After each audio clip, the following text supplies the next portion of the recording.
New York Comic Con 2008 is coming.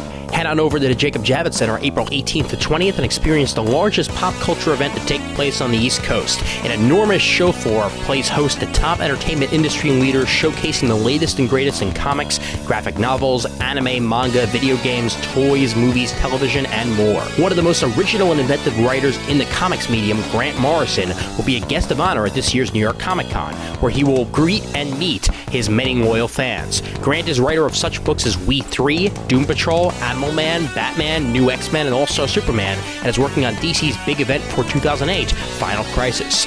New York Comic Con gives attendees access to top entertainment industry talents, panels, and autograph sessions, as well as sneak peeks at upcoming television shows and motion pictures.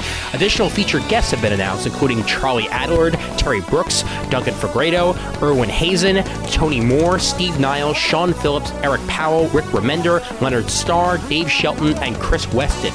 And with dedicated professional hours, New York Comic Con provides an ideal business setting for the major players in the worlds of comics, film, and television. Further information can be found at www.newyorkcomiccon.com. We thank New York Comic Con for sponsoring the show, and we hope to see you this year when you stop on by Podcast Arena. Comic Timing is a proud member of the Comics Podcast Network, bitch. Welcome to episode 59 of Comic Timing, a comics podcast devoted to the average comic book fan from the average comic book fan.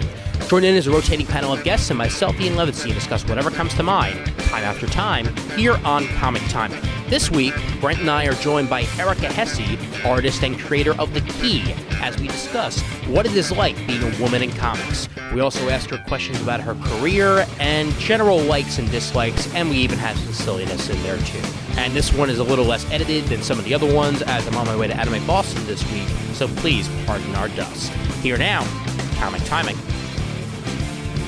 Hey there, folks. My name's Ian Levinstein, and welcome to episode 59 of Comic Timing. Wow, I actually got the episode number right off the bat without having to wonder what episode it is. Well, that's because we just got done with our MegaCon wrap-up about a week ago, and now back at home, back at his dorm, if I'm right, considering he said he has super fast internet again, is the co-host, not co-host, who no longer has to look at my face, Brent Cassina. And boy, am I happy about that. Yeah, man, it's great, it's great. You've got one less Jew in your life now. Yeah, so now I have 0. Oh, snap, man. Now, see, is that just because your area just lacks the Jews, or do you just avoid them at all costs? I don't know, it might be a little both, I don't know. Yeah. You talk to one long enough. Based on you, you know. Of course, yeah, great, terrific. Okay, we're off to a good start already. And joining us this episode here is an artist and a creator that you might be familiar with from Comic Geek Speak and all that. She was at CGS 300, and she's got her own book, The Key, which is at issue number 1, and hopefully issue number 2 coming soon. And that, of course, is Erica Hesse. What's going on, Erica? Hey, how are you? Doing pretty well. Well, actually, that is one of the first questions I'll be asking later on about, hey, come on, when do we get issue 2, man? Come on, you're leaving us hanging. But anyway, I'm sure that'll be coming soon enough to please the fans of the title. I'm sure. Right? Yeah. Right, sure. Please. Okay. I'm done fanboying for a little bit here, but before we get going with the episode, for anybody who's not familiar with your previous work, you want to maybe get into just a quick rundown of The Key and maybe some of the other stuff that you've done in the past? Sure. Well, I recently self-published The Key as of last year. It's basically a story about a girl named Angeline, and she basically gets involved in some supernatural, it's hard to explain, supernatural, I guess, meets like Nightmare on Elm Street kind of feel, kind of story to it. And basically she just gets, can I curse on here or no? Yes, you can. You can certainly curse, as has been proven by episode after episode of Comic Timing. You can curse to your heart's delight. Okay, I was going to say something like, well, wait a minute, I should first ask. No, I was going to say Angeline, the character, she literally gets mind-fucked by the people of hell. Basically, the devil's son, Cyphus, basically tests her and torments her. And that's all I can really say, like, right now, because now I'm starting to realize I'm starting to get into the story. But I basically, I'm sorry, I'm, like, needing coffee right now. Don't worry about it. Don't worry about it. I think that's one of my traits myself. So we'll get along great. Other works that I'm not very good at explaining to Kate, but once I warm up and everything, I'll be able to talk about it a little bit more. But basically, other stuff I've been working on is I recently, I think this is stuff that's going to be coming up soon. I did a back cover pinup art for the Misadventures of Clark and Jefferson that's coming out through Ape Entertainment. I did a pinup for, the Black Coat. I think it's going to be for their new series. I think that might be starting up again. And actually, basically, I guess I'm just starting to get into the comic scene. I basically started out doing like pinups and just doing illustration work on my own. So I guess I'm still kind of, new to the field. Right. Yeah, but I have I'm sorry, go ahead. No, well, I was just going to say, and that's going to work a little bit into what we're talking about on this episode with the women in the comic book industry. Since you are brand new to the comic book industry, you can sort of give the early take on it as opposed to the storied veteran take. I'm definitely have a new take on it. We can move on actually to the straight show topic here, which I posted on the forums. So let me read that off here. Well, obviously, Erica's joining us right now, so I can just go straight to here.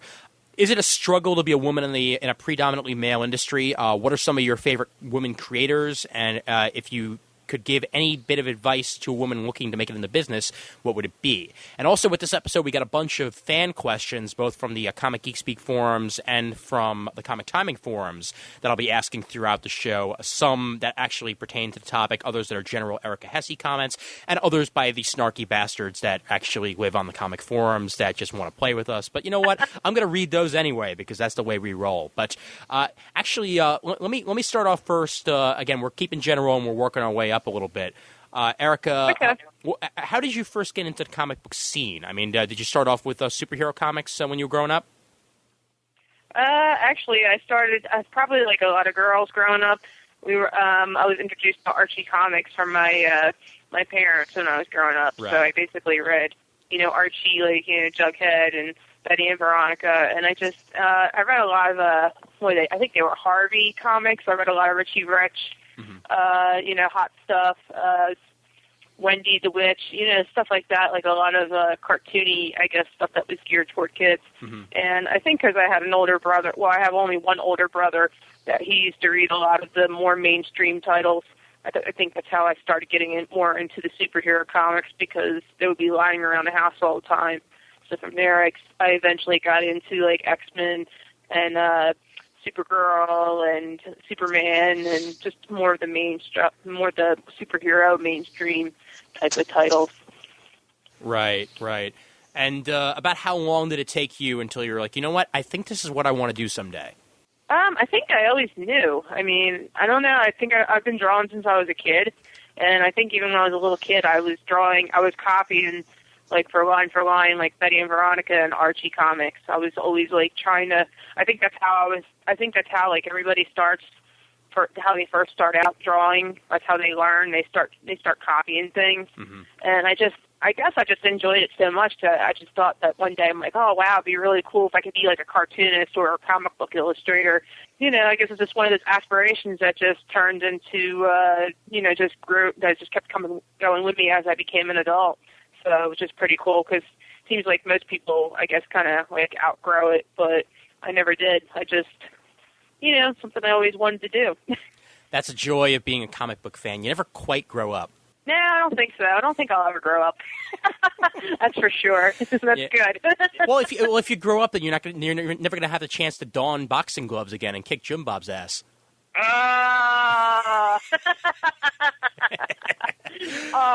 That's my brother. Yeah.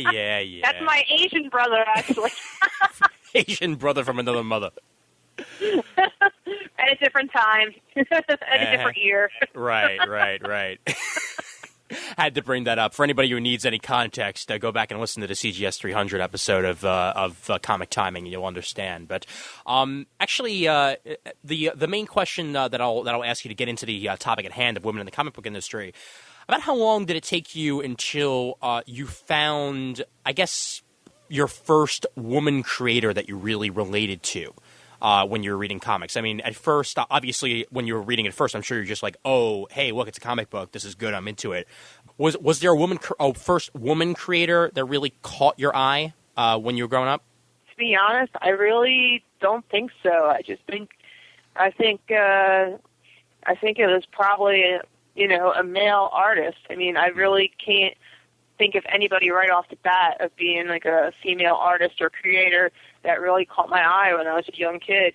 I mean, I know when I was a young kid, I probably really didn't pay attention to who the artist was anyway. I probably was just like, oh, wow, it's Betty and Veronica, or it's the Beast, or it's Wolverine. I didn't really pay attention to who the artists were. I guess I didn't really start getting really into who the artists were, I think, when I was in high school, because as I started realizing I wanted to be an artist and make it more into a career. Mm-hmm. But to be honest, I really can't recall like any female artist that really, somebody that I would admire. I would say that I started admiring more female artists, I guess as the years progressed, as I got older. Mm-hmm.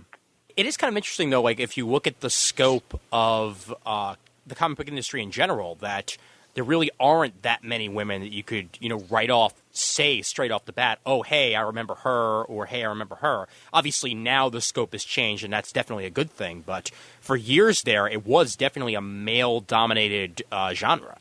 Yeah, I agree. It's probably why I can't think of anybody, to tell you the truth, because I really don't even remember back then, a woman illustrator, comic book artist standing out. I think it was very heavily male dominated. Mm-hmm. Brent, actually, let me field something to you, just to make sure that you're actually still here. And damn it, that's probably going to happen a lot this episode because I talk way too much. But do you remember the first? I'm pretty much going to ask the same question to you that I asked to Erica. What was the first female creator that caught your eye? The first one that you really noticed when you were reading a comic? Wonder Woman? Creator. Yeah, it was great when Wonder Woman drew that comic. You know what? Probably, I want to say Devin Grayson, because her writing on Nightwing was so crappy. Okay.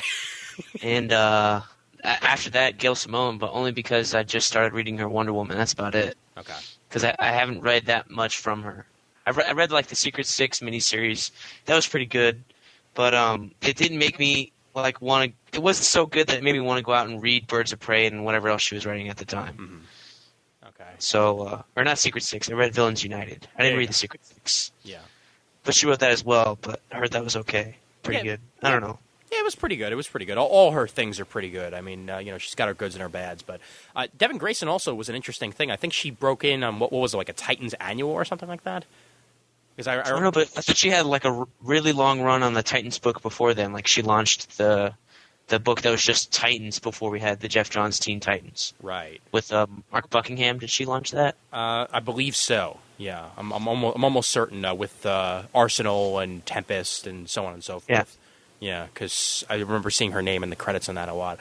Well, from here, actually, when we go back to Erica, why exactly do you think it was a predominantly male industry for so long? I mean, is it just that? I mean, would it be a case of chauvinism or something like that, or would it be that there just weren't that many women out there that were willing to, I guess, maybe try and break into something that was so predominantly male for a while?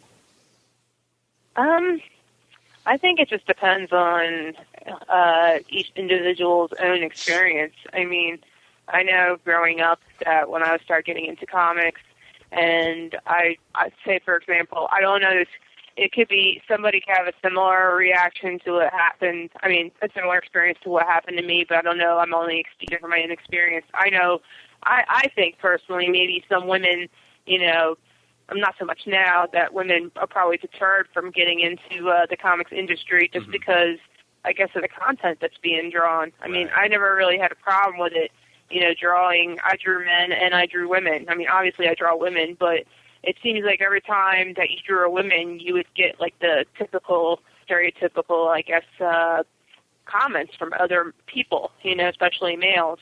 and it was never very like, it would be positive, but it wouldn't be positive in such a way that, you know, that would make the female artist, I guess, feel so good about it. And I guess maybe in turn it would, you know, I guess make them turn away, or, I mean, that could be one of the things. Another thing could be that girls, as they get older, they look at it like it's a kid thing, and they just kind of like turn away from it. Yeah. You know, I think that's a large part of it too. It's, you know, they think they get to a certain age, they're like, oh, you know, I can't be in comics anymore because it's a kid's thing. I mean, I remember I was had that way of thinking for a little while until, you know, I realized, I'm like, hey, you know, it doesn't matter. You know, it's just why, just do what you want. Why, you know, try to follow what people think.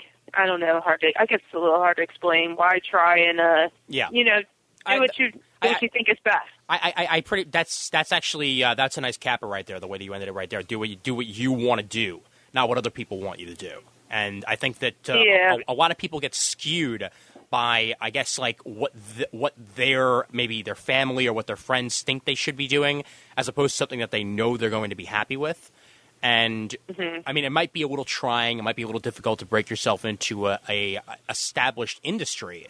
But whether you're male, whether you're female, whether you're black, whether you're white, whether you're purple, it doesn't matter. It really doesn't. As long as you're talented and you're willing to go that extra mile to break into something, hell, go for it. I agree. I don't think it really matters what you are when you're in the comic industry. As long as you got the chops and the skills and the determination, I think you can get into it. I guess deciding to, it's just more or less, I think, the people that are on the outside viewing you, not so much people in the comic industry, I guess, as you shape your, as your own person, I guess, as you go through life, I guess, determining what you want to do. That might have not made a little sense. I'm tired. I'm sorry. It's perfectly fine. That's what editing's for.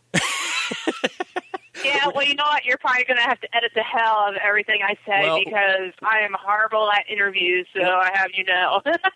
Hey, Erica, I mean, I've heard your previous interviews, and minus the Spano Mano, that interview was pretty damn good on Geeks Unite, so don't worry about it. But it's actually my mission to rag on Spano at least once per episode. So, hi, Spano, how you doing? Hopefully you're listening to this and, you know, out there somewhere. I can't rag on Spano too much because he bought me pencils with my name on them. Aw, that's actually pretty cool.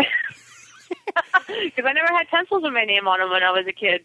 Erica was a very rare name back then. Oh God, that reminds me, and this has happened to me way too often. Like I walk into like a Disney gift shop or something like that, or even like anywhere, like where they have like any of those nameplates with your name on them. And yeah, you know, you would think that Ian's a really popular name, but I'd say maybe like 2 times out of 10, I actually walked in there and found an Ian on there. They would have Ivan, they'd have like, you know, like Izzy, they'd have every other I name you could think of. And yet I'd go there. Yan? Yeah, they did actually. They did have Yan. They had Yan. I'm not even kidding. They actually had a Yan one time, and they even had Ina, I-N-A, which is like the female equivalent of Ian, and only twice did they actually have Ian. Still peeves me to this day. I think you need to contact the people in charge. I think you need to. It sounds like you got a problem. You know, I think it should be resolved. Well, just like when Bart Simpson went to what was it, Itchy and Scratchy Land, and everybody had there was a Bort, but there wasn't a Bart. And then over the loudspeaker system, attention, we are out of Bort license plates. Please, we need more Bort license plates. All right, and back on topic. Brent, you got a question to ask? I got a question. You were talking about, you know, women entering comics and, you know, sometimes how women are portrayed in comics. Like, as a female, do you try to portray your women differently in your art? And as a follow-up to that, who are some of your favorite artists that you think portray women the best? How do I try to draw women differently as a woman?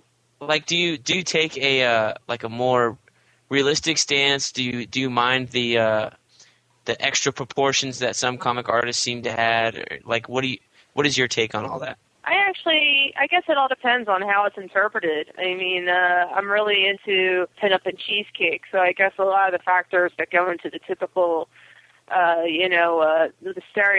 call it stereotypical superhero female physique, some women find offensive. It doesn't really bother me. I think if it's done in such a way, as long as it's tongue-in-cheek humor or cheesecake. I think it's all part of the art. It's entertainment. If it comes across in a way where it starts becoming like pornographic, then I'm not really crazy about that. But as for drawing it, I draw pinup art. I draw women that are very shapely, very voluptuous women that, you can look at it and say it's unrealistic, but to me it's just fantasy and it's just fun. So I guess I don't really think about it too seriously when I draw it because I know it's technically speaking, it's not real. It's just fun. It's Right. just entertainment. Well, So, just as a follow-up to that before Brent asks his second here, do you yourself draw a line if, like, say, for instance, like, there have been some people, and I'm not going to name names. Okay, I will name names. Like Michael Turner's Supergirl, where he at times will make a 16-year-old girl look like she either just got out of the whorehouse or the Playboy Mansion. And, you would think that a 16-year-old girl would be drawn differently than, say, like a 23, 24-year-old girl in a comic book. But sometimes that's not even the case. yeah, that bothers me a little bit. I mean, at times I keep forgetting that Supergirl is supposed to be 16 years old until people mention it. Just besides Michael Turner, a lot of people do draw like teenage girls and young girls. They look like, like women in their 20s or 30s. Mm-hmm. And I think that could be a misinterpretation because, that's not, I think it should be, it's still fantasy, but it should be a little bit, I guess more realistic, and so that way you can appeal and relate to a younger audience. But, Well, with that, it's kind of like in the movies and TV, you rarely ever do you get a 16-year-old actress playing a 16-year-old in the movies. Like, the kids on Smallville, I think, are like 20 or 21 as characters in the TV show, but they're played by like 27, 29-year-olds. And any high school show is like played by 21-year-olds. So you rarely ever get anybody portraying their real age unless they're, 30 or 40 or up. yeah, unless they're super talented. I think a lot of it has to do with the age factor, just like, I guess the skills that they have at that time. Like even, what's that one girl that, and I guess, how they are perceived or how they portray themselves. Like that one girl in Juno, what's her name? You know who I'm talking about, that young girl who also played Kitty Pryde. Ellen Page. Yeah, like her, for example. I keep thinking she's young. Karen Page is the Daredevil girlfriend that got Ellen killed. Page. Ellen Page is the Ellen actress. Page. Yeah. That's a good distinction to have. Okay, she's like the one 16-year-old girl playing a 16-year-old girl, though. She's like the only one out there. Right. Maybe. Yeah, she's in her 20s, I think. I think she's like in her early 20s. She just turned 21. Oh, really? Yeah, she just turned 21. See, Yeah. there goes my whole point. She just looks 16. Well, None of those other ones look 16. She's a hell of a lot closer to 16, though, than other people that have played 16. There are True, 26, like 27-year-olds trying to play 16. Oh, my God. Jesus. Well, my favorite thing, I'm watching season 2 of Buffy right now. And David Boreanaz, when he started Buffy in season 1, he was 27 years old, playing a 16-year-old or a 17-year-old or whatever age Angel is supposed to be, which is why... It's like infinitely 17? Yeah, he's supposed to be infinitely 17. And when you look at those later seasons of Buffy and even like the couple of seasons of Angel, he sure as hell doesn't look 17 anymore. It's like age catches up to him when he's 33 years old or something like that, trying to play a 17-year-old. That's definitely drawing the line, but I guess that's special circumstances. Yeah, I don't know how it really for the TV industry. That's like a whole nother ball of wax, I guess. Yes. That could be a very long conversation. Separate conversation for a separate day, yeah. But I mean, just because 27, 26-year-olds or whatever play 16-year-olds on TV, though, doesn't mean that 27, 26-year-olds should play 16-year-olds in comics. Well, it's the whole perception of teenagers in the media are not true to like in reality. So why would comics be? I don't know about that. I think times have changed, though. I mean, not saying that it's right, but there's a lot of girls out there that I know that they look like they're in their early 20s, and they are 13 and 14. I think girls are developing at a lot faster pace just because of their environment and things around them, and they just look a lot older, I guess, because what's available to them. but it doesn't make it right either. But at the same time, you know, like when you were saying that Michael Turner draws a Supergirl, you know, to me, she doesn't look 16. She looks like a woman that's like a personal trainer and has been working out like most of her life. And, you know, it's just that I can understand. But then again, she is Supergirl, you know what I mean? So I guess there's certain circumstances, I guess, you know, like she is going to be, you know, she is going to be very fit. She is going to be very muscular and, you know, more than the normal teen. I mean, and there is comics, too, that do show teenagers as teenagers. Like, look at Runaways, the artist that does Runaways. They look like teenagers in that comic. Right. So I guess it just all depends. And, you know, I don't know. I guess I really don't have a strong opinion, like, you know, oh, no, they can't do this, or yes, they can do this. I'm kind of like neutral in between. I guess it just all depends on the circumstance. But makes sense to me. Yeah. Well, another good example, you mentioned Runaways. Kitty Pryde over the years also has been drawn pretty close to her age range by most artists that have drawn her. Mhm. Yeah, I remember. Yeah, I remember when I used to read her in Excalibur. She looked like a teenager. Yeah, and that's crazy enough as it is because Kitty Pryde's been like so many different ages over the years, considering it's like they age her to like 23, 24 years old, then like, oh, no, never mind, she's 18. Oh, silly. Yeah, how old is she supposed to be in X-Men comics? I think she's supposed to be like 19 now or something like that. And Colossus I remember she's always 26? Like just a young girl, a young woman. That's all I remember. No, Colossus isn't 26. He's got to be like 23, 24 or something. It's still a bit. Oh, come on! They don't draw him that young. Yeah, well, his picture name Cyclops is like 30. His name is Colossus. He's going to look a lot like older than he actually is when his name is Colossus, and he turns into metal. I picture Cyclops is like Colossus 30. Is a lot older. Yeah? Oh, okay, then never mind. Damn it. Yeah, because I remember this one storyline I read that when she saw Colossus and she had a crush on him, that he was a lot older than her. Mm-hmm. So, and I think he always had the attitude like he was like, you know, the bigger brother kind of thing. You know what I mean? Like that kind of relationship. Right. Or at least he tried to because, you know, he didn't want to end up in jail. There you go. Oh boy! All right, moving on. Did you ask your second question, Brent? I sort of lost it in the conversation here. No. Okay. Who's the artist you think that draws females in the best way? Whether you like them to be realistic or not realistic or whatever. Like if you had if you had to write an all-girl comic, other than you, who would you want to have draw it if you wanted them to be portrayed correctly?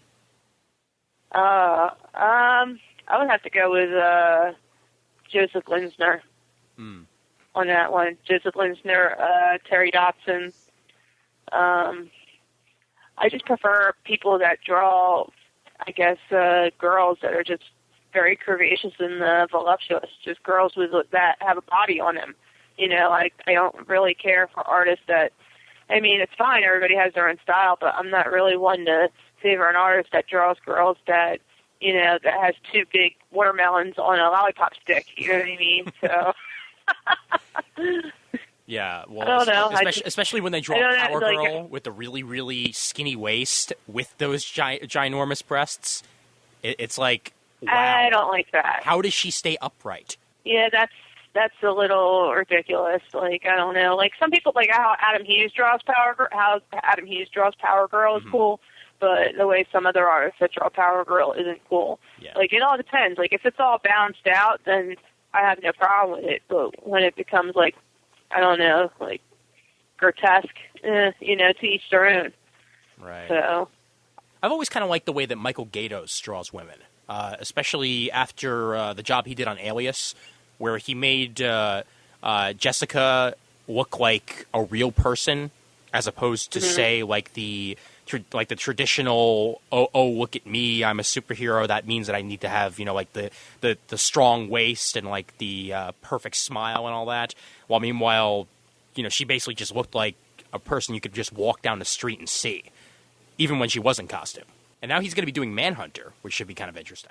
When's that supposed to be coming out? That's not too far now. I think either May or June or something like that. Oh, I think it's June is in the most recent solicits. Okay, cool. Yeah, then that's coming back now. He's going to be doing Manhunter for the first time, and that should be kind of interesting. So So like you said, you go for somebody that's more like correct proportions with women as opposed to say the top heavy. I think so. Well, even the stuff I like is not even considered like a correct proportion. I'm not really into the super realistic kind of look. I kind of like the cartoony, like fun yet voluptuous.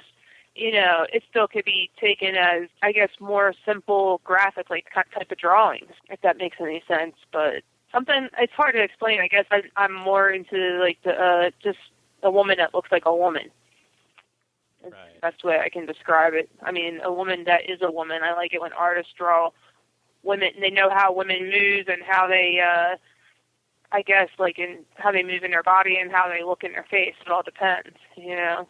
Like, that's why I like Joseph Michael Linsner, because when he draws women, he knows he doesn't just draw them just, just standing there like in some sort of, a typical pose. He knows how to use expression through the hands and then the face and, and gesture and stuff. There's more to it than just drawing just, a body, like a stick body with two boobs. Like most artists do. Yeah. I shouldn't say that, but I will keep them nameless.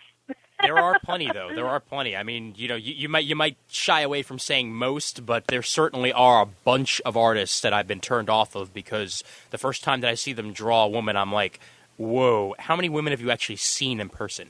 Yeah, it gets a little weird, but I think the other thing that bothers me too, it's like, I know it's very important for an artist to like develop a style, and usually I keep hearing this every once in a while in the comic business. They say that once you have a style, you're supposed to stick with it, which is necessarily true. Well, I guess it's okay, but they say that especially when you draw a woman, you're supposed to stay, I guess, with for example, like Frank Cho, when he draws a woman, it's basically he'll draw Sheena, he'll draw Brandy, he'll draw Wonder Woman, and they'll all be wearing different clothing, but they'll all have the same face. But right. you'll be able to sit there and say, that's a Frank Cho drawing. They say that's what, supposedly that's the right thing you do, I guess, in the comic industry. I guess so that way that's how you make a brand for yourself, and I don't really agree with that. I like it when artists actually make a variety of different women and men, fat, skinny, tall, short, different features on the face, more, to me, that's like more realistic, like what's around you. I think that makes the story more believable and more approachable as opposed to having everybody like walking around, looking the same. Yeah. I see what you mean, though, because I know that there were a lot of people that, took a little bit of I wouldn't exactly say an offense, but just like were a little bit jarred by the first piece of art that Mark Bagley turned in for Trinity, where I believe the exact words were, and I quote, "Wow, it's Peter Parker and Mary Jane cosplaying as Superman and Wonder Woman." No, it's not. There were people who said that, though, with the faces, and I could sort of see what they were saying, but I didn't believe that myself. But there are people They could look at the Mighty Avengers and say like the same thing. Mark Bagley has a specific style to his faces. Right. I mean, you can argue that his faces, male or female, are different than anybody else's on, and than any other artist. That's his style. Mm-hmm. That's what to me delineates Mark Bagley from anybody else. Is his faces. So any face he's going to draw is going to look like any other's faces. Just like if you see Jim Lee's Clark Kent next to his Bruce Wayne, they're going to look pretty similar except for hair. You know what I mean? Oh, sure, yeah. Because Jim Lee, all his guys have the same jawline and all that other stuff, except if it's like Plastic Man or whatever. So, and especially if you've been reading Mark Bagley for 110 issues, drawing Mary Jane and Peter Parker, and then he's your favorite artist or whatever, and then he goes and does DC, you're going to see like some elements of his work in that work. But just to say that, it's just Mary Jane and Peter Parker, no, that's bullshit. Yeah. That's just them just wanting to knock him because he left Marvel for DC. Yeah, I agree with that also. And, I mean, it is along the lines of what Erica was saying, that, people have their styles, and you're going to find similarities in some figures because of that style, but as long as they make them look different enough, then that's fine for me. Yeah, I don't really think, I hope I didn't make it seem that way, but I don't think there's anything wrong with it, but I just I collect a lot of comics out there where that's very evident in it. But I do find it a nice change every once in a while when I find something that if the artist does do something to mix it up a little or make different, make it so you don't sit there and say, hey, I know who that is right away. Surprise a little bit. But then again, I can understand why they don't do that either, because the public is very fickle. They get upset if an artist starts, change things up or experiment with a different style. I don't think the comic, people that are into comics are very open when it comes to that, unless I think people that, that appreciate art or into art or an artist themselves are more open to that. Well, think of people's reactions when Frank Miller changed his style. There was a lot of backlash on that. Yeah, right, exactly. But I mean, if you're going to be drawing comics as long as Frank Miller has, obviously your style is going to change over the years. Oh, of course. I mean, if your style doesn't change over the years, I'm sorry, there's something seriously wrong. I mean, if you keep the same style for, when you do comics, that's fine. But if you as a person, if your style doesn't change in different things you do, it's just got to get old. It's got to get stale. I don't know. That's how I would feel personally myself. I wouldn't feel like I evolved. Right. I mean, when I look back in the 90s and I see those flannel shirts I was wearing, I'm like, dude, what were you doing? All right, moving on from there. Actually, this question sort of tied into what we were talking about already, so I might as well go into the one of the questions that was being asked by a listener here. Irish Lep 77 asked a question, one of which was already answered, so I'll go to his second question here. If you wanted to draw something cheesecakey, do you feel that you would be turned down or held to a different standard than if, say, a man was drawing the same thing? I don't know. I mean, things that I have drawn and things that I'm doing now tend to be, some things are just normal. I guess if I'm given direction by a person, I'll usually follow what they say. But if it's up to me and I do what I want to do, and if I want to do it more cheesecake, I don't generally never have had a problem with it. Mm-hmm. I mean, I think because I just do it in a way that's still tasteful, but, not too, I guess, obvious, not like too overtly sexy, I guess, so to speak. Yeah. I don't know. I mean, I never really had that problem as of yet. Not too vivacious. Hopefully, I won't have that problem. Not too buxom. Sorry, I'm trying to throw out as many words as possible here that are above my usual vocabulary. That's very impressive. I mean, I definitely agree with what you're saying, that, I mean, an artist is an artist. They really shouldn't be held to a different standard than anybody else, really.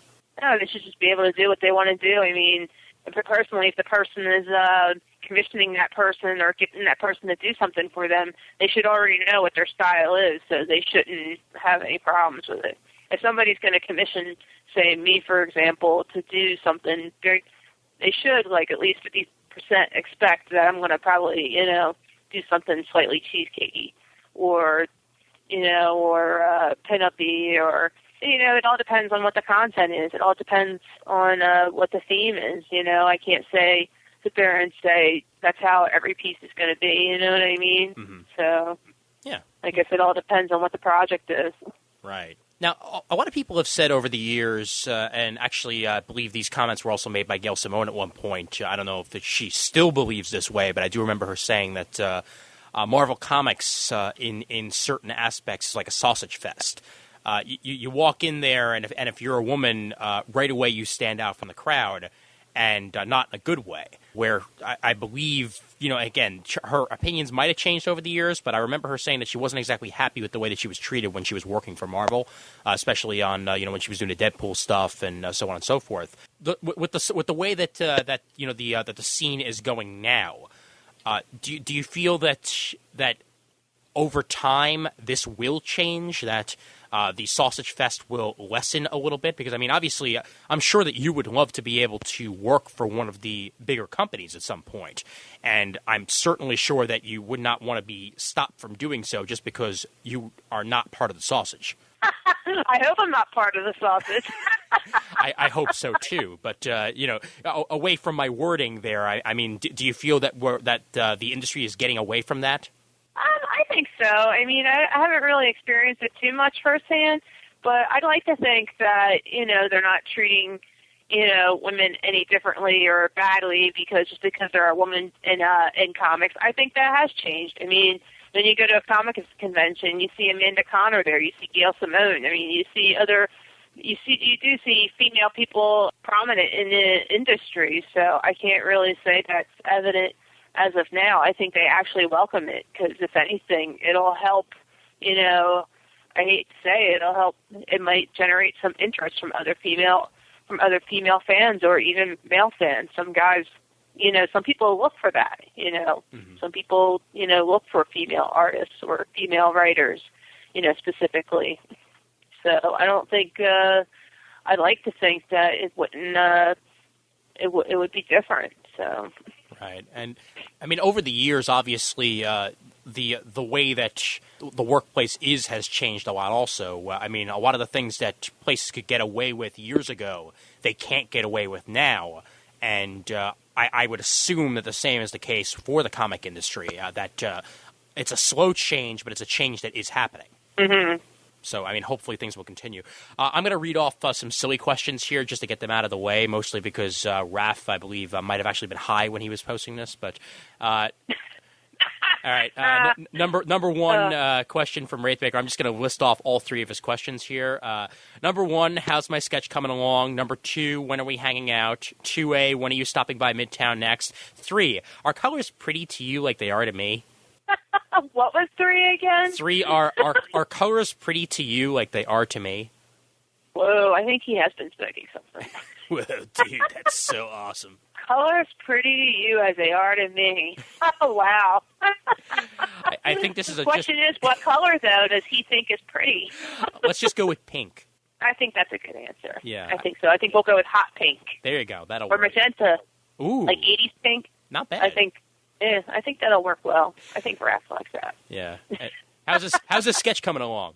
Actually, he knows the status on that. It's coming along. It'll probably be very soon. I've had some little instances here and there pop up, but he just kind of busted my chops a little bit, so it's cool. Is this a part of his Superman punching somebody series, or is this something else? This is a contest I had back in January, I think over the holidays. Cool. I had a drawing, and I had send me a holiday card in the mail contest. And basically, I had 3 people win 3 style commission sketches, and then I had somebody. And I had the holiday card contest where somebody would win like this huge. I think it's like a 16 by 20 piece of board illustration. So Raph was one of the winners. So of course I think he gets a little impatient at times. He's like, "Why my sketch?" Really? Wow. I didn't know that about Raph. Staying in Orlando with him for 3 days just didn't prove anything to me whatsoever. My parents are dead. All right, moving on. Oh man, I still have nightmares. All right, so I'm kidding, Raph. Put the machete down. Put it down, man. Put it down. Okay, fine. All right. So we got another question here. This one's back to the serious. We got one from the Fixer 3000, Umar, obviously, who was on the last episode. The last regular episode, that is, not the MegaCon specials. Do you think it's an unfair assessment saying comics are male-dominated, considering that for years women artists, writers, pencilers, painters, etc., choose not to go into the field? I think it's unfair to say that it's male-dominated. I mean, I think that's maybe back then it was more male-dominated. Well, and again, women have been in the industry for a very long time. I just think it's perceived as male-dominated just because, I don't know, I guess because there's more attention to the males, more male artists and creators back then. But like I said, I think that's changing over time. Right. So. No, I would agree with that, and hopefully it will continue to do so. Are there any specific characters that you would point to as, I guess, role models for young girls? Because, I mean, there are characters that can be considered role models for young guys, but don't really know that many that would be considered role models for young girls, except for maybe like Wonder Woman or something like that, and she runs around in a very skimpy outfit on a regular basis. So I'll ask you that. I mean, are there any that stand out on the top of your head of, I guess, woman characters that might be role models for girls? Batgirl. Batgirl was my role model growing up. Right. I was a big fan of Barbara Gordon. Batgirl, well, now she's with the Oracle. But Wonder Woman, of course. Wonder Woman was another one of my favorites. I don't know if she's a role model, but I like Poison Ivy. I think generally most of the women I like are just usually very strong women, just have opinions and basically just don't take any shit. So, and it seems to be, the general the theme, in Marvel and DC comics. There's just a lot of strong women in those comics, and I think there's a lot of titles out there that are a good role model for women. If a lot of the girls or just people in general can just get beyond looking at the exterior, they have to get past the over-rendered bodies and just get into the story and see what it's really about. See that there's something good there. Right. Actually, I'll ask the same thing to you, Brent. Are there any characters that you see that could be role models for girls out there that are women? I don't know. I'm not a woman. Well, would not be a good judge of that. Dude. Well, no, I mean, just think about it this way. You don't have to be a woman to answer this question, man. I mean, are there any characters that you see as really strong women that you think, like, say, if you had, like, maybe like a girl cousin or something like that you wanted to recommend a comic to, what woman character would you point her to? I guess I'd give him Y the Last Man because that's got the most women characters per pound in that book, and they're all pretty well defined, I thought. Mm-hmm. Like 355 and Dr. Man and so on and so forth. Yeah, they feel like real people rather than superheroes. Right. No, I'd agree with that also. And well, another one that I was going to mention actually. Even though she's in a bit of a bind lately in the Captain America comics, I think Sharon Carter has always been pretty damn strong for a woman character. I mean, a lot of the a lot of the situations that she's been in, she's proven to be pretty powerful and be able to get past that. I guess not really get bogged down when negatives happen to her. So any of those Captain America comics over the years, you might want to be able to point people to. So at least that's my opinion. Okay, so let's move on from there. Let's go into the CGS thread at least. And here we go. These ones are by Sean, Optimus Black, 2007. First question, which you kind of answered already, but I guess you can go to a little more in depth if you want to. What's more important to you in comics, story or art? That's hard. I would like to say art, but if the art is good and the story sucks, then I'm going to be unhappy. But it works both ways, then if the story is good and the art sucks, I'm not going to really care either. So I can't really say one or the other. I think they both go hand in hand. Mm-hmm. So I can't pick just one. I'm sorry. It has to be both. They both have to go together.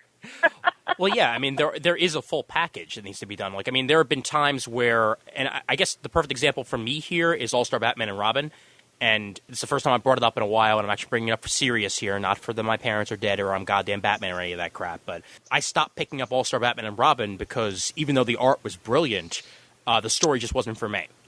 And that's really it. I mean, I'm a huge Jim Lee fan, have been for years. Ever since, I read him as a kid back in the 90s. I picked up X-Men #1, and I was immediately hooked with Jim Lee's art. But just the story wasn't good enough for me to keep picking it up. If Jim Lee is on another book that I enjoy sometime in the future, I'll definitely pick it up. But sorry, that's it. And, I mean, there have also been books where the art just really hasn't cut it for me, even though the story was good. I'm a little more lenient when it comes to bad art than I am with bad story. Because the story makes the comic a little more to me, I guess. Because it's the characters that you're reading, and if the characters aren't good, then it's just pretty pictures. Yeah, I like pretty pictures. Maybe that's why I like art. What were you saying? Some of the pretty colors. Yeah, right. Especially that magenta. Yeah, that hot pink. I know you're gay. Oh, you don't want to go there. You don't want to start who's gay. Uh-oh. This is leftovers from 2 weeks ago. Yeah, you know what? The leftovers. Me and my coworkers were doing this the other day. Oh my god. Sorry, Brent. The leftovers have turned. There are flies flying around it. Man, just throw those leftovers out. So Batman painting himself yellow, painting the whole room yellow, and drinking yellow lemonade, taunting Green Lantern doesn't appeal to you? Now, see, that does appeal for me, but that's a dollar bin purchase because I know I'm going to be able to find it there eventually. I am going to pick that particular awesome. issue up, but I doubt I'm going to pick up anything past that because even bad comics have good issues sometimes. No, I mean, that issue, I think that issue was the turning point for this series because Robin almost killed Green Lantern, and Batman was like, oh, crap, I have to set a better example. Yeah. So maybe the next couple issues will finally pick up, and we'll be like, this man's a fucking genius. So is Robin going to start saying, holy Houdini, Batman? I think so. Okay, good. Good, because I think the comics have surely been lacking that over the years. Not really. Okay. So here's a nice general question also from Optimus Black 2007. What's your favorite comic ever? Oh, God. That's like... You can list multiple ones if you need to, because that's a pretty difficult question to answer. Yeah, I was going to say, it's like asking a guy to name his favorite porn movie. Oh! Let me see. Saving Riot's Privates. No, sorry. Okay, all right, anyway. Favorite comics? Oh, God. It always changes for me. I can tell you what my favorites are. What I enjoy reading right now, I like reading I'm enjoying The Walking Dead right now. Mm-hmm. I like Liberty Meadows when that does come out. I enjoy it. Usually when comics that I read, favorite comics, I usually go for the artist. I'm trying to think what else. What else am I reading? What am I reading? Are you reading Captain America? No. Okay. Sorry. All right. I'm reading Captain America. I'm not going to force you to pick anything up, but if you ever get a chance to pick up the trade or something like that, if you see it nice and cheap, start with the first part of Brubaker's run. If you like good art and you like good story, that's for you. Okay. I will probably pick up a trade then, because if it's something I won't normally collect, I'll usually wait till it comes out in a trade and I'll pick it up. Right. I think the first 4 arcs are already in trade, so you're good on that. Yeah, because I've been hearing a lot of good things about Brubaker, so I'm kind of interested in picking it up. But let me see. I'm trying to think. What else am I reading? The Sword by the Luna Brothers. Mm-hmm. That's kind of like... how is that? How is that, actually? Because I picked up Girls and I really liked it, but I haven't actually picked up Swords yet.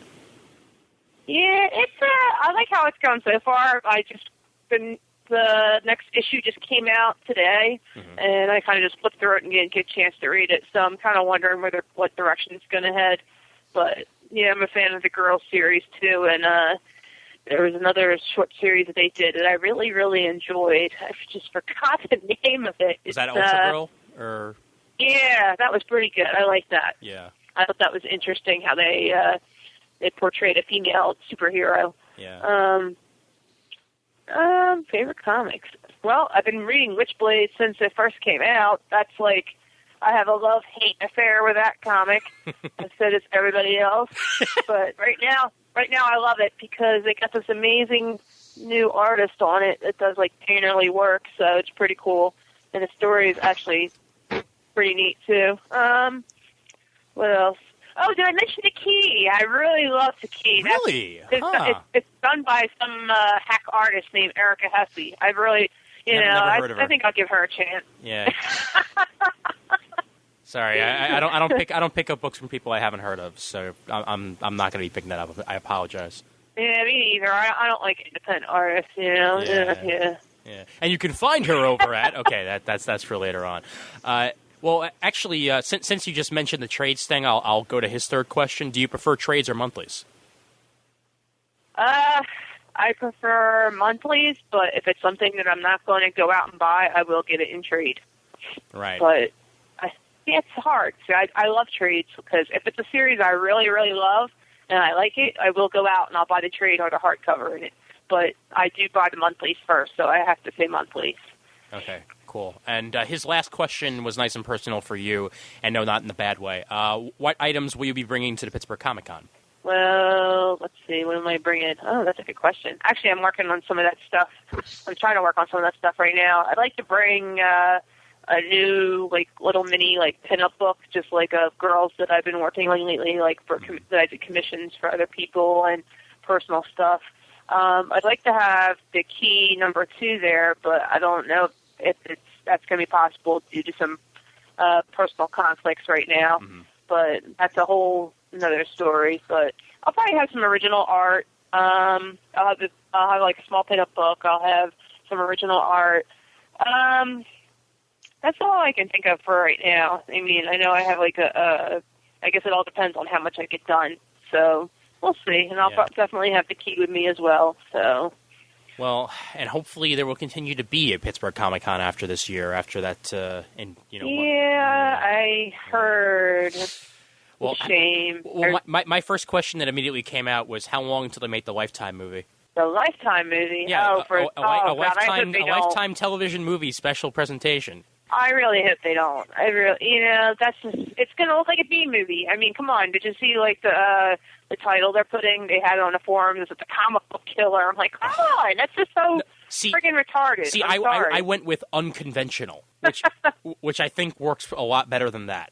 Well, the thing that's throwing me off, and nobody has been able to answer yet, is, like, what happened? What form of evidence popped up that made them bring him back in after all these years?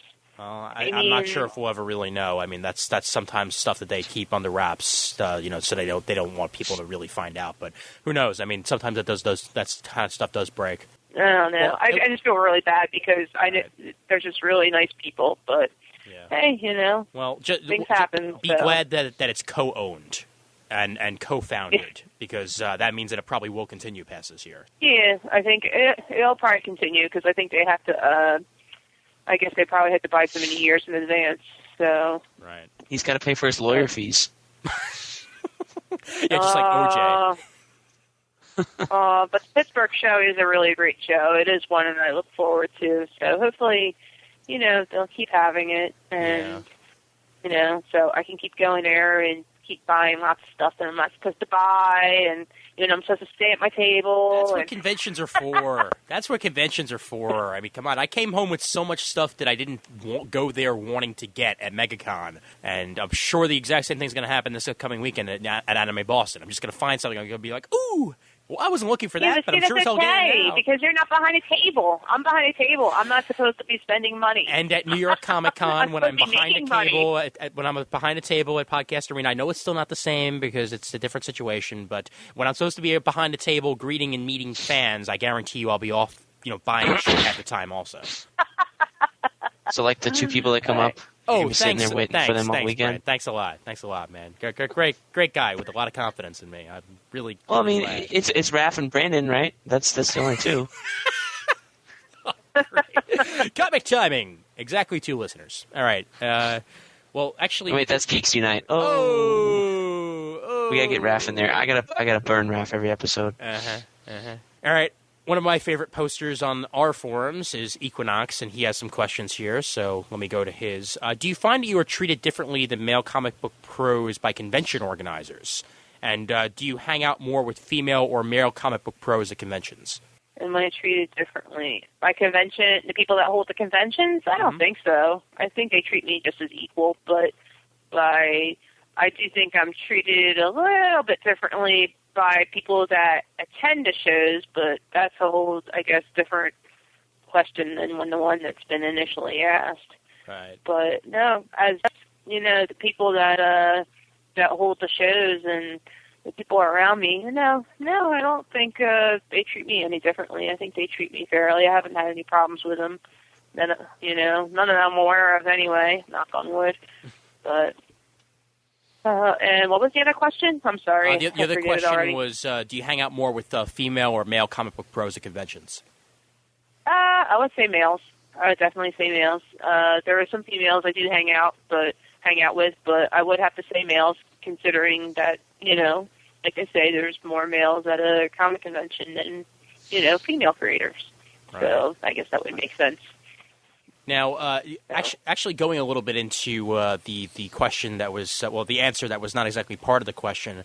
Now, being treated differently by, I guess, male convention goers, do you think that stems from the same sort of thing where oftentimes if a female walks into a comic book shop, people's jaws drop like, whoa, wait a minute, you're female. What are you doing here? Oh, my God, there's a woman here. Oh, crap, how's my breath? I think that's partial. I think that's true, but I think I guess it all depends on the person. I mean, there's, like I've had people that just treat me like anybody else. They just look at me like I'm an artist and they appreciate what I do, and it's cool. And then you have people that, that I guess don't see the light of day, and when they see, I guess, a woman at a comic convention, I guess their dreams have come true. I don't know, but no, I don't. Hey, I'm just kidding, people. But yeah, we know. Don't worry about it. But even the convention scene has changed a lot, though.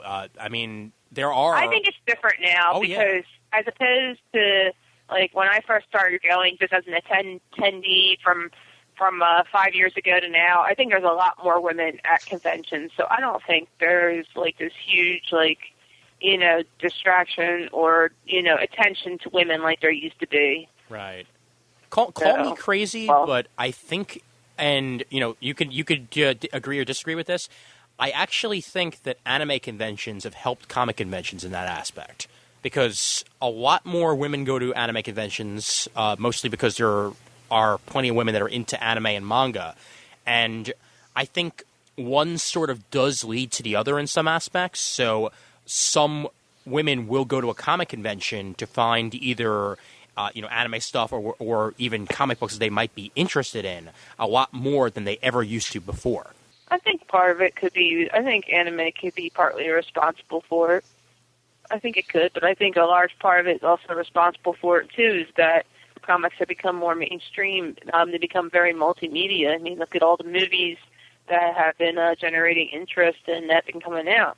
I mean, I think that's helped generate a lot of, I know for a fact that has helped generate a lot more female interest in the comic industry. So I think, I definitely noticed in the past year, since more movies have been coming out, that there's definitely more women that attend these shows. And I'm hoping that not all of them are just being attracted by their boyfriends. Yeah, Brent. Hey. I like to think She that, had a fun but time. I know she had a fun time. I'm just busting your chops, man. She wanted to go. Yeah, Just because of Heroes guy, but she wanted to go. Yeah, she wanted to go because she wanted to meet me. Chirp, Silence. chirp. Silence. There's Silence. crickets. I know, I'm like, I'm so what's full of happening? myself. It's ridiculous. But did you bring a female to the comic convention or a girlfriend? Yeah, or... my girlfriend came along. She says hi, by the way. Oh, okay. Ian. Well, Hi. Oh, she's not here. Does she like I it? need to tell you. Oh, okay. tell her to hello back. She's a very nice person. I will say that. An Asian power, even though I'm not Asian. Okay. Let's go on to Equinox's next question, and another serious one here. Do you think that the current decentralized model for comic book pros, writers, artists, etc., located around the country instead of a central bullpen, has helped female comic book pros become more successful? I think a large part of it, now it's not so centralized, what has helped it is actually the Internet. Mm-hmm. I think that's helped the female comic creators a lot.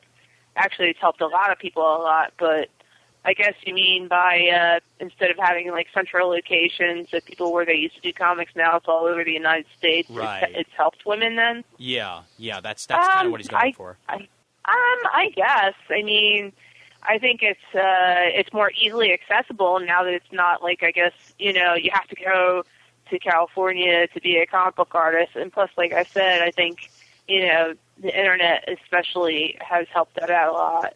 I think I know that's definitely helped out a lot. Like, if there was no Internet, I probably would never, a lot of people probably would never get anywhere like where they're at right now. So, I mean, and I don't know. Yeah, I guess. I don't know what my thoughts are on that exactly, but I could say, yeah, I think that could be part of it.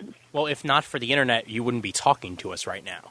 So that's definitely a sign of how the Internet has helped people, that a lot of artists that probably would have never even been found were found because of the Internet, putting their stuff online or going to forums or meeting people that they wouldn't have met otherwise. I mean, like, there are people in England, there are people in, Thailand that find people that live in, like, say, Michigan that would have never found them otherwise. That's Wait, true. what? I agree with that. All right. On to the less serious question. Are you more or less intimidating than Mike Norton? I guess it depends how you look at it. If you look at Mike Norton's, if you look at height, Mike Norton is the more intimidating one. If if you look at the fight from last year between me and June Bob, I'm the more intimidating. There you go. There you go. Proper question, proper answer. And to go with that line of questioning, do you wear rubber gloves when working on Raph's sketches so you don't get cooties? No, I don't wear rubber gloves.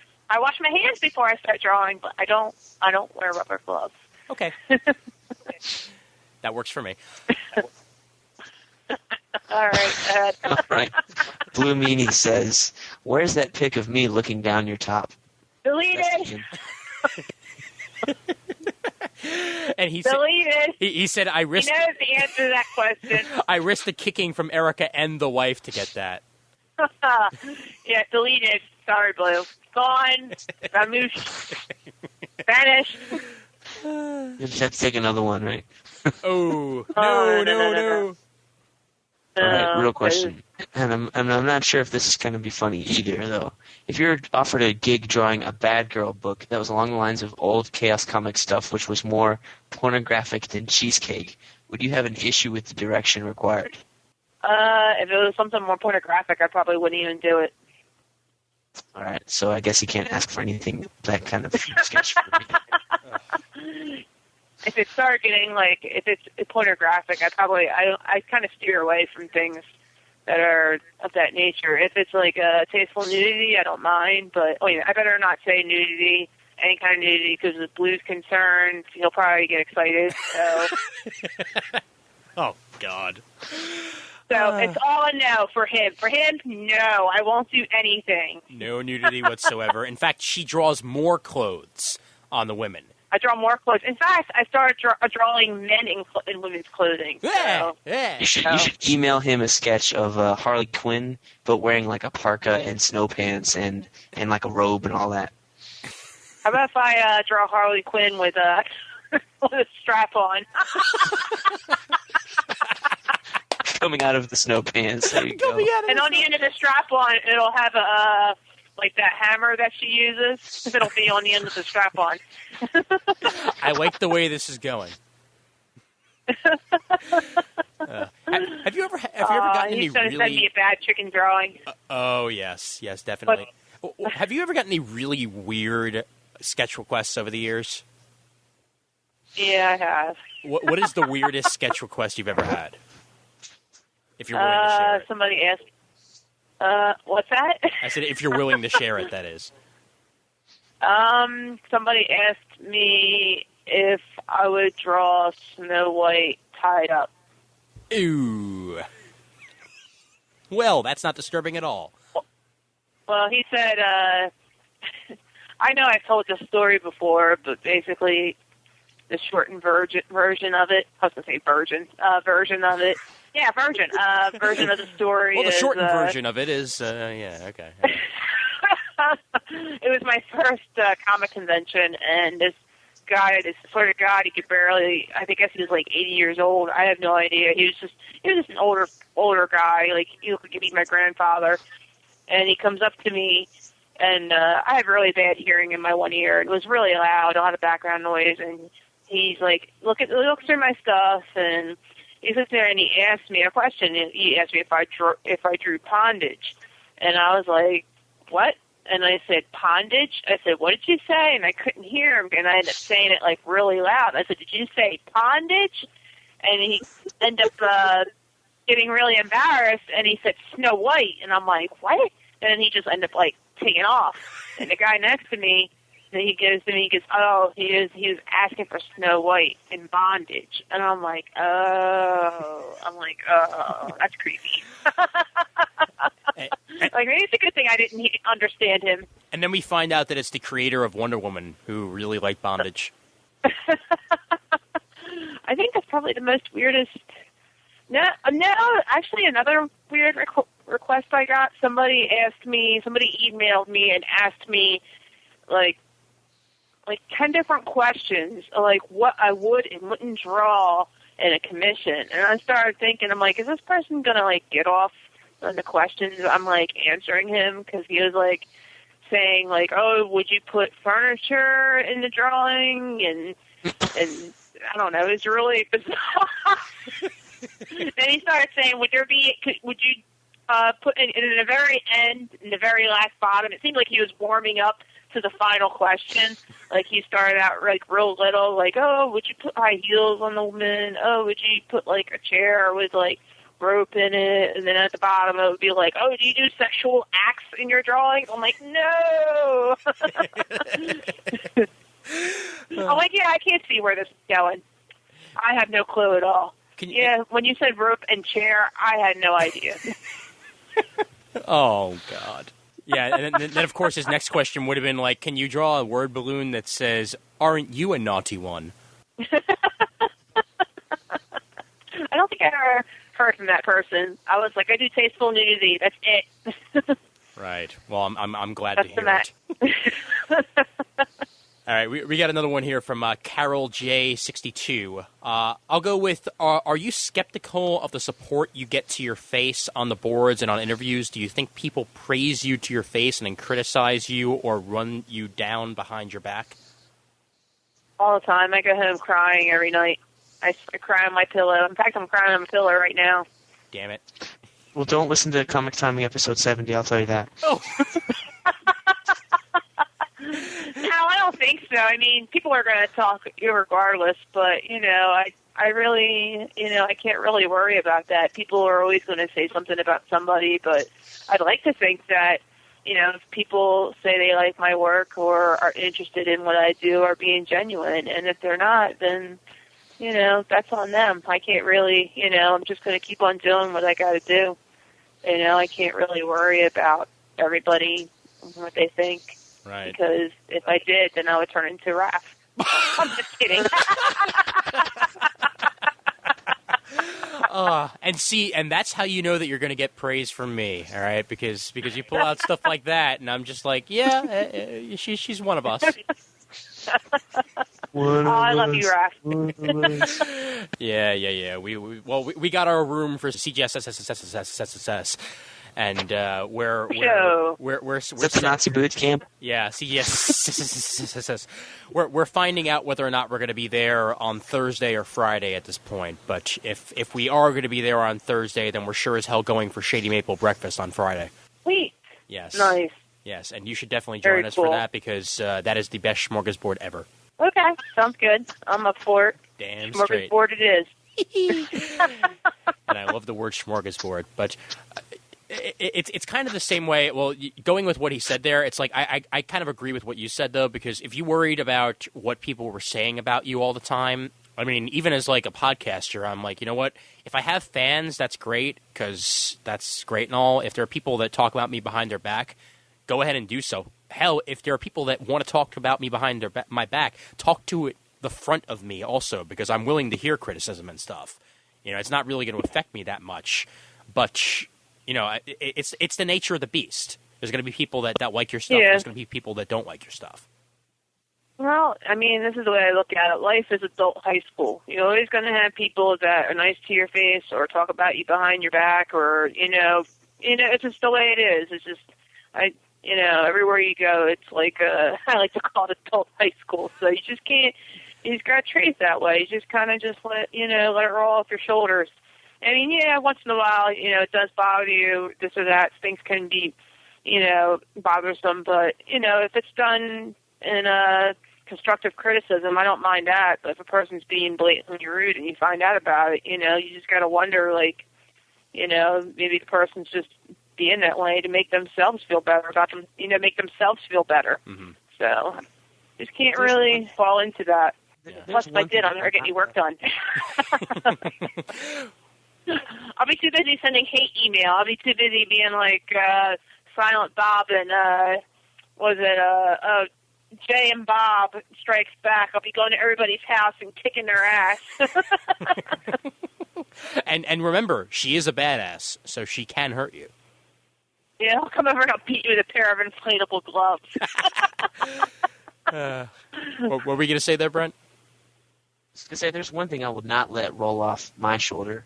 Like 2 weeks after we said we're now the #1 comic book roundtable since Round Comics took their little hiatus, they put out these episodes with these SCAD people just trying to take back our listeners. You know, they can't just let us have the spotlight for 1 fucking minute. I know. I know. Jeez, man. I mean, we had like 1 week of reprieve, and now they're like, oh, look at us. We're Round Comics. We're back. Ugh. But they're not even back, though. It's like fucking replacements. Another podcast you're talking about?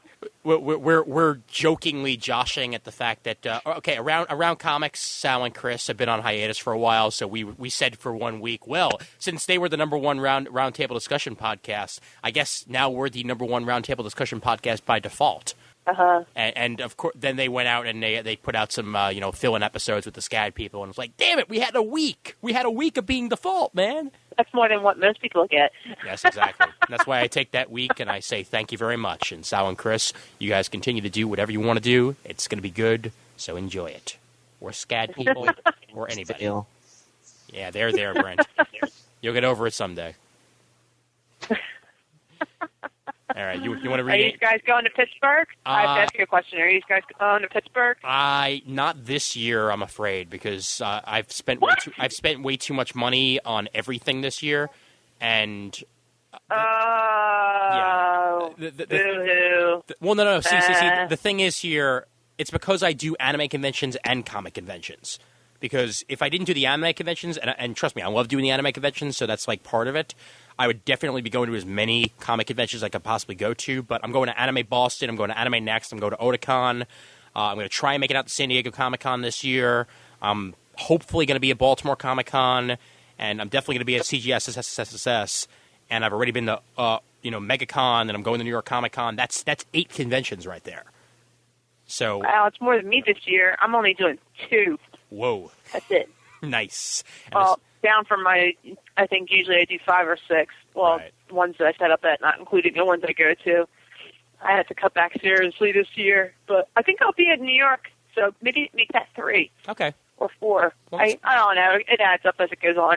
Well, if you are at New York, make sure to stop on by the table because we'll be happy to say hello. I will. Do you know if they're going to have the same setup as last year? They are indeed. Yeah, it's going to be in a different part of the place, but we'll have full details once we know exactly where we are. It's definitely not the same setup as last year, but there is a podcast arena and everything's all set up. Oh, I just hit the Artist Alley is a little bit bigger. Yeah, the Artist Alley is in a different part of the convention this year, I believe, and so is the podcast arena. So I think they might have actually gotten the entire 3rd floor this year, if from what I saw is correct. So the layout's going to be a little different, but it's going to be even more room. If you want a big Artist Alley, what I've heard, you should come to MegaCon. Oh yeah, MegaCon is wonderful. Actually, I would highly. And no, seriously though, in all seriousness, it is really great, and there's a huge Artist Alley there. I hear it's a really good show. I just haven't been able to get out there. What's that? Well, we'll get it. It's like half the convention at Artist Alley. Yeah, half the convention is definitely Artist Alley. Wow, it's pretty impressive. I hear Heroes has got a really good Artist Alley too. So, Brent, you want to read AIM Satellite? Yeah. All right. AIM Satellite has this to say. Are you okay with being a badass, or do you have to downplay it just to get through the day? I think I do have to downplay it a little bit during the day, especially at my job. I think I could come off as a little too harsh sometimes. No, seriously, I don't really think of myself as a badass. I'm just, I'm just me, I guess. I don't know, I just like to joke around a lot and just bust chops, so I don't know. Did I answer the question, or I'm kind of like jumping around a bit, I would say that answered it well enough. He also asks, who are your favorite, most influential non-comics artists? Oh, wow.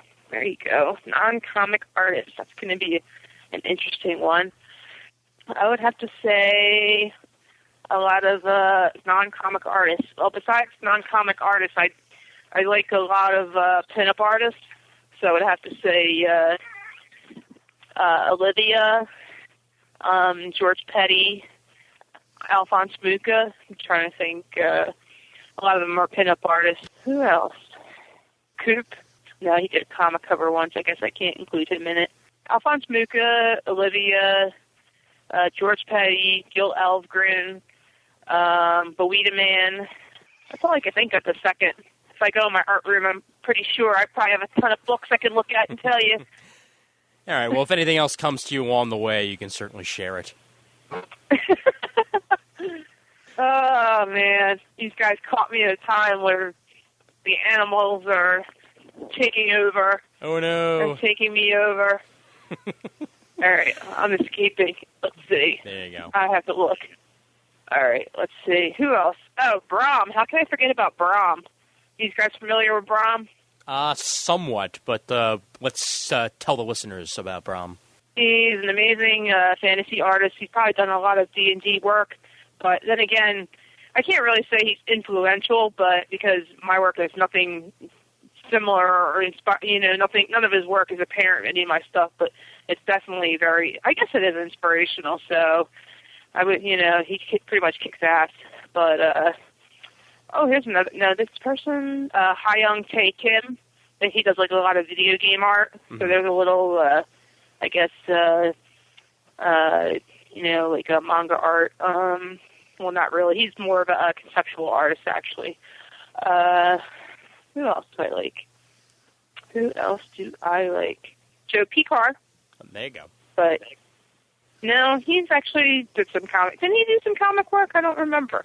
Well, the name Picar sounds familiar to me, but that's for Harvey Picar. So I don't know if I don't know if I know the name Joe Picar. He's a pretty good little pinup artist. That's all I can think of. Yep. Okay.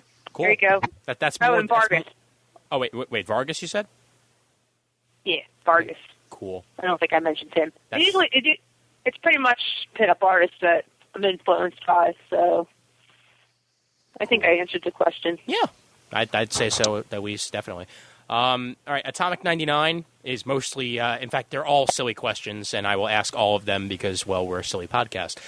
Will there be a rematch of Hesse versus Kim at CGSSS? Nothing I'm aware of, and nothing I'm aware of, and I'm not counting on it, but you never know. Okay, who's dreamier, Peter, Brian, or Jamie?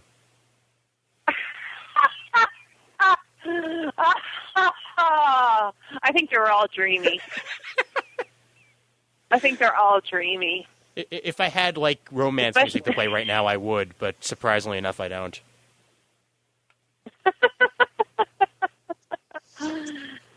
Especially, I think Peter's really dreamy when he wears this fishnet, like they had in that one thread. I thought that was really dreamy. I thought that was hot. That was really hot. You hear that, Peter? That was hot. Don't be afraid to man up to your sexuality. There you go. Uh-oh. All right, what's the next question? Okay, so you walk into a room at CGSSS. Wait, I didn't mean it in a bad way. I just meant... No, you don't know. Oh, I'm sorry. I just realized what I said. I didn't mean... Okay, all right. Oh, these guys are cutting me off. It's okay. There. We get you. You walk into the wrong room at CGSSS and find Vincent, Marty in a passionate embrace. Who's the first person you tell? Probably nobody, because I'll probably puke right there on the spot.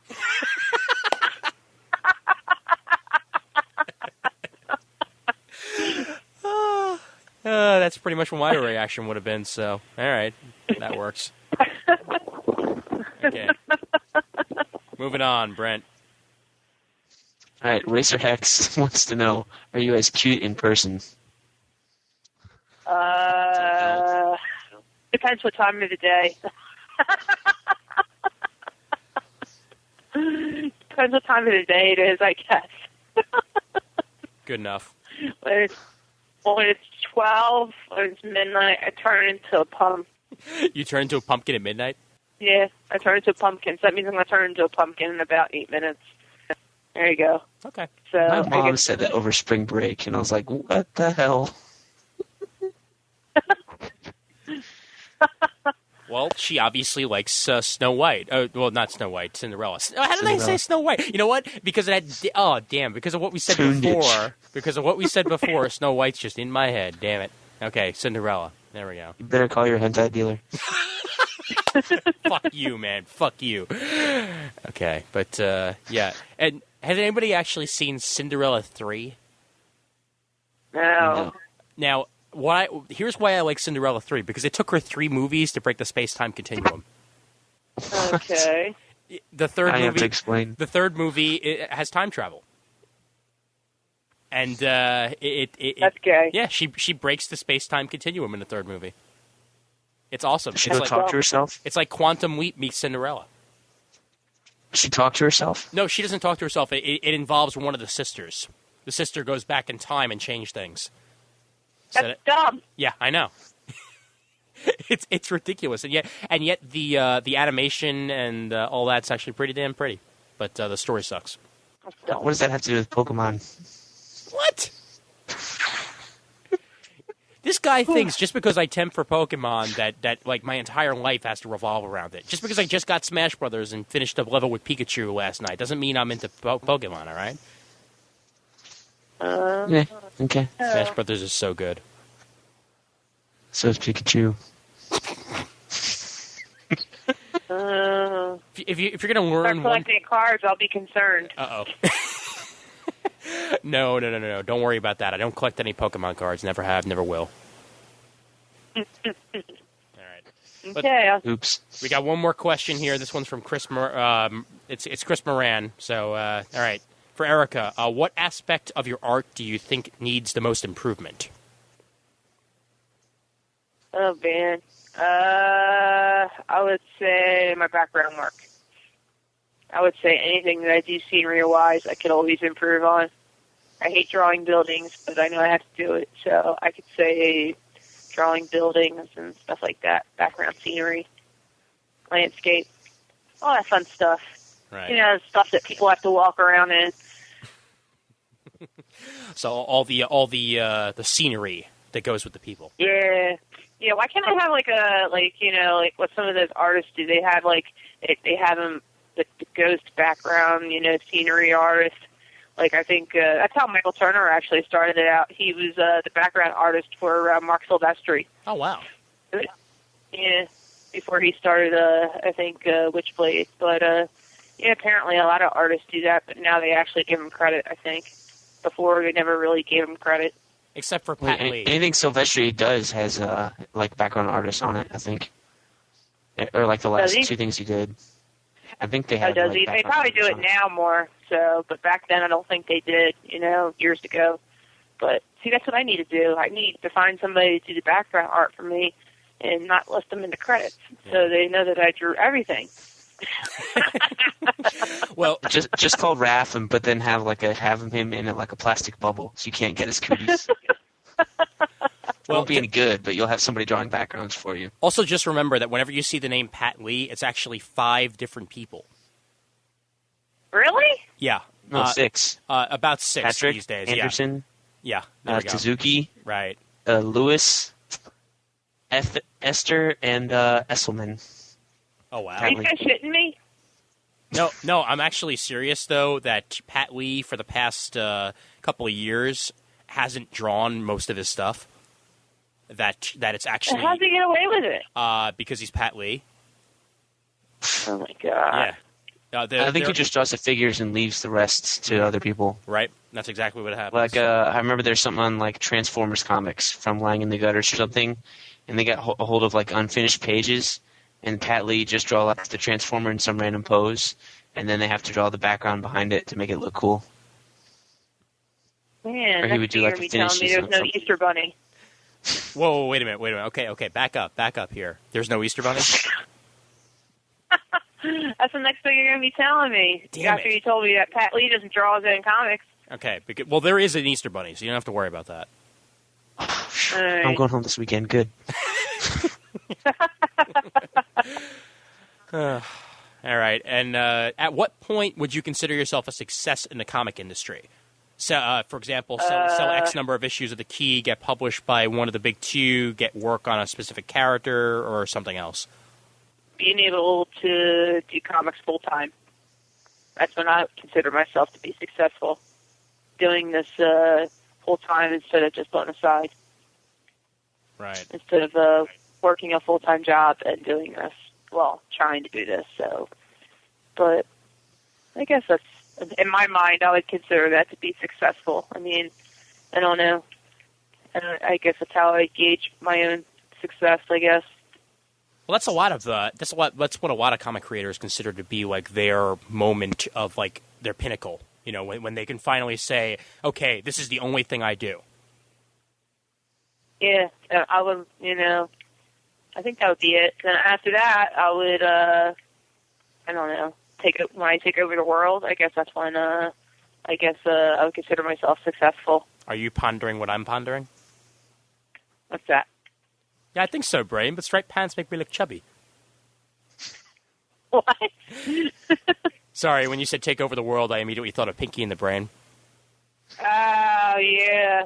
Okay, I'm sorry. Yeah, it's all right. It's all right. It's my sad geek brain working overtime. Yeah, I was going to say, that's too late for me to be thinking of that stuff. It was too late like 3 hours ago. Right. Well, going with the the success thing, and obviously, this is tying it back to the original topic that we had. At this point, you don't really foresee any troubles getting to that point being a woman in the comic industry, correct? No, I don't think so. I mean, I think if I have, as long as I just keep chugging ahead and, if I have what it takes, I think I'll be fine. So, we'll see. I guess we'll see. It all depends upon, whatever happens. Yeah, so that's the way the world works. Yeah, I don't really like to try to think of, the future too much or anything. I just take it as each day comes. So, right. Whatever the cards may fall, Makes sense to me. All right, before we wrap things up here, Brent, you got any last questions you want to throw out there? Chris Moran wants to know if you'll marry him. Oh, wait. Sorry about the rules. What? No, Chris Moran's last thing here would, will you marry me? Oops, forgot about the rules, sorry. Oh, but I'm already getting married. Yes, and congratulations on that. Oh, thank you. Thank you. That means we gotta drink a lot and celebrate a lot before I get married. Okay. Hell yeah. It's my last year of bachelorism. You got any? Don't you know? Yes, exactly. You got any real final questions, Brent? Like any that you haven't asked yet, or you ready to wrap things up? I think I'm ready to go.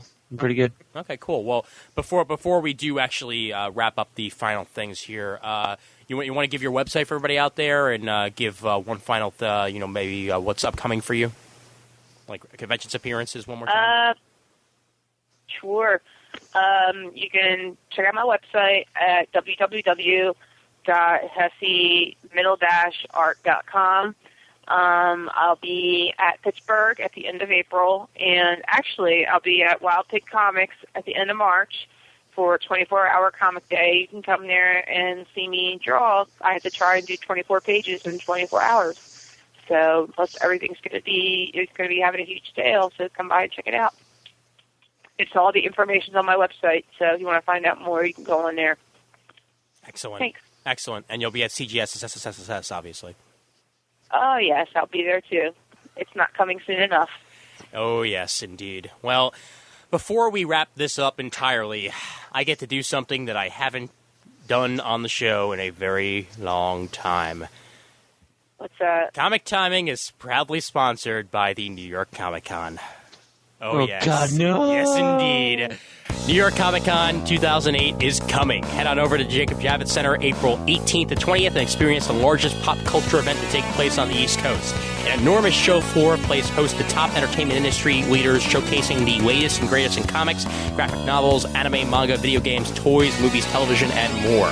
One of the most original and inventive writers in the comics medium, Grant Morrison, will be a guest of honor at this year's New York Comic Con, where he will meet and greet his many loyal fans. Grant is writer of such books as We 3, Doom Patrol, Animal Man, Batman, New X-Men, and All-Star Superman, and is working on DC's biggest event for 2008, Final Crisis. New York Comic Con gives attendees access to the top entertainment industry talent, panels, and autograph sessions, as well as sneak peeks at upcoming television shows and motion pictures. Additional featured guests have been announced, including Charlie Adward, Terry Brooks, Duncan Fegredo, Erwin Hazen, Tony Moore, Steve Niles, Sean Phillips, Eric Powell, Rick Remender, Leonard Starr, Dave Shelton, and Chris Weston. And with dedicated professional hours, New York Comic Con provides an ideal business setting for the major players in the world of comics, film, and television. Further information can be found at www.newyorkcomiccon.com. We thank New York Comic Con for sponsoring the show, and we hope to see you this year when you stop on by Podcast Arena. I also have something to say with that. Really? Since I came on the first time you started the New York Comic Con advertising, now that you're starting it up again, I feel like my time is up.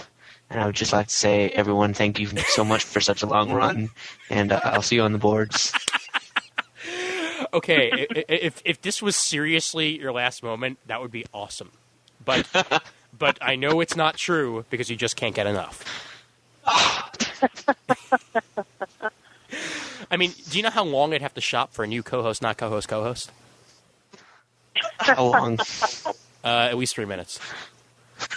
Oh. Come on, we you know you love me, man. Come on, I know you love me, so there you go. All right, you got anything upcoming that you want to plug, Brent? Nope.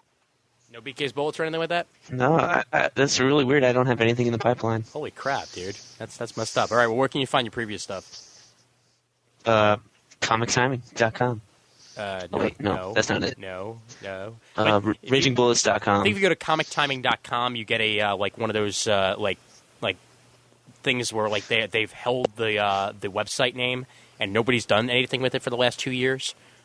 But I'd have to put in like $150 to actually get it, so I don't think it's going to happen. However, I am considering buying a dedicated domain for Comic Timing, so if it does happen anytime soon, I'll make sure to let everybody know. Could be timingcomics.com. Oh, God. No, I looked online recently, and comictiming.net and comictiming.org are open, so I might go for either one of those, but we'll figure that out. And ragingbullets.com, as you said. And you going to post any blog entries anytime soon? If something comes to me. Okay, cool. SpeakGeekSpeak.com/comictiming for that. All right, so before we wrap it up, I want to thank Erica one more time for being on the show. Oh, thank you for having me. I appreciate it. Well, anytime you want to come back, obviously you're more than welcome to, as you're a very nice lady, and we're glad to have you on the show. Oh, thank you. These guys are great, too. These guys are swell. Okay, cool. And before we head out, also, I got a quick promo here that I want to play for the Comic Book Outsiders, so let's check that out. So here we go. Hello there, I'm Scott. And I'm Steve. And we're here to talk to you about our podcast, Comic Book Outsiders. We focus on comics outside the main two companies, and every fortnight we bring the very best in comics, TV, films, from off the beaten track. Every episode we've got a main feature, which could be a topic for discussion or an interview. And we also talk about some of our guilty pleasures, things that we love, but maybe shouldn't. In Challenge Scott, I pitched 3 comics, and we try to get them interested enough to pick up at least one. The comics can be from any company, from Image to Dark Horse to Devil's Due. And there's also the Hidden Gem segment, where we highlight a TV show or film that deserves more attention. So to broaden your horizons and find something outside your comfort zone, why not try listening to Comic Book Outsiders? Visit thecomicforums.com and click on Comic Book Outsiders. Or available from iTunes, or you can visit www.comicbookoutsiders.libsyn.com. I love that accent so much. It's a very Sean Connery type thing. My Sean Connery sucks. All right. So we'll wrap it up here after that. Comicbookoutsiders.com. Check them out. The email address for Comic Timing is comictiming@gmail.com. Don't forget to check out the forums over at thecomicforums.com. Graciously hosted by the Comic Geek Speak guys over at comicgeekspeak.com. We're proud members of the Comics Podcast Network over at comicspodcast.com. Please take us on dig.com. Please Podcast Alley and iTunes reviews. That would be graciously appreciated. And we're also members of League of Comic Book Podcasters over at comicbooknoise.com/league. So for Brent, for Erica, I'm Ian Leathersteve, reminding everybody out there that there's always time for comics.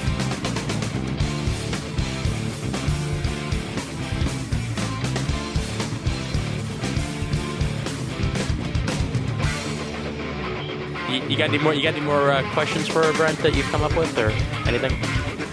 No. Cool. All right, moving on. Oh, I do have one. Okay, I have one. Given the Navier-Stokes equation, what would you cancel out to turn it into the Euler equation? What? Right, yeah. Never mind. What the hell? Are you speaking What the English? hell is that? I don't even know. This is definitely going into the back, because I have no idea what the fuck he just said. I think he might have actually slipped into one. Neither do I. I'm trying to figure it out myself. I'm trying to figure it out myself. Is this homework? Yeah, this is Arrow homework. Ugh, you make me so Yeah, happy. forget if it's homework, forget it. No good. You make me so happy I went into television and radio. Oh, God. Yeah, but your homework was like, edit this. Yeah, edit this on the forums. Exactly, that was my homework. Alright. Poor Brad. Hi, Brad. What's up? What's going on? How are things? Yeah. Wait. What to what, Frank? That made sense. No, what? What? What? I don't know. I'm asking you. Damn it! Now, are you just fucking with me here, or did you seriously not understand what I just said? You fucking... I don't know. What do you want to believe? Oh, you bastard. Alright. Moving on. Yeah. Sometimes co-hosts can be annoying. Alright.